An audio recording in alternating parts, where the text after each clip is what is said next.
Culture de la chance. Ouais, ben voilà, on n'a pas d'idée pour le générique. Donc, enfin, du générique. C'est bof quand même, hein. Ben ouais. Salut les filles. Salut.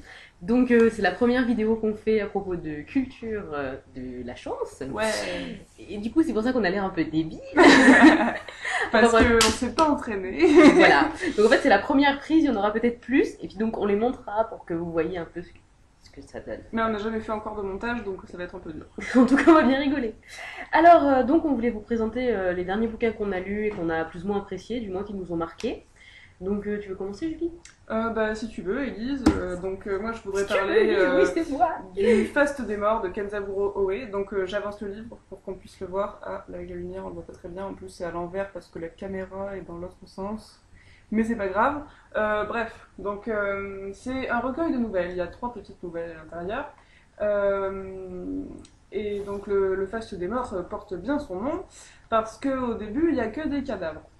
Euh, la première nouvelle, c'est l'histoire d'un garçon étudiant qui bosse dans une faculté de médecine. En fait, il doit changer les cadavres qui servent aux, comment on dit déjà, aux dissections d'une cuve à l'autre. Et donc c'est très très bien décrit et c'est bien dégueu.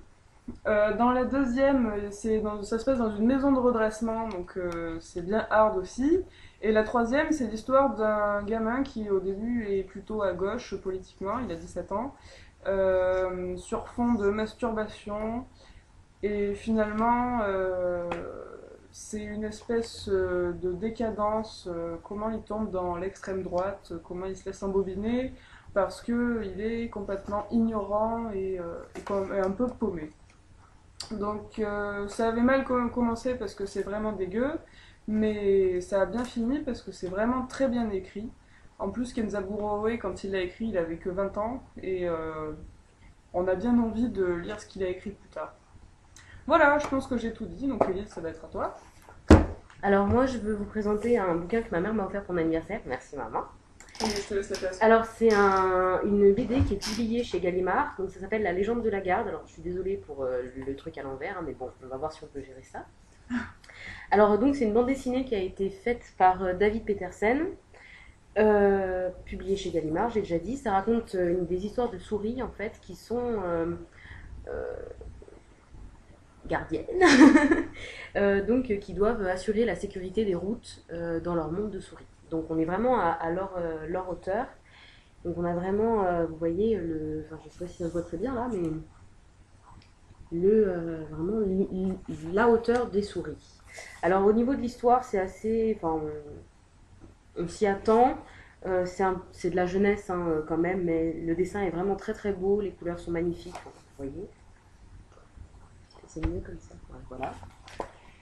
Donc c'est en 2 tomes. Donc celui-là c'est l'hiver 1552, l'automne 1552, et celui-là c'est l'hiver 1552. Voilà. Et donc autant dans le premier tome il travaillait vraiment sur des tons de rouge, etc. Là c'est devient beaucoup plus sombre. Est-ce que les autres saisons sont prévues? Je ne sais, j'en ai aucune espèce d'idée. Désolée. Voilà. Donc là c'est un gros hibou parce qu'ils sont tout petits. Voilà. Et donc moi ça m'a beaucoup plu. J'ai trouvé que c'était vachement joli, vachement bien écrit. On s'y croit vraiment.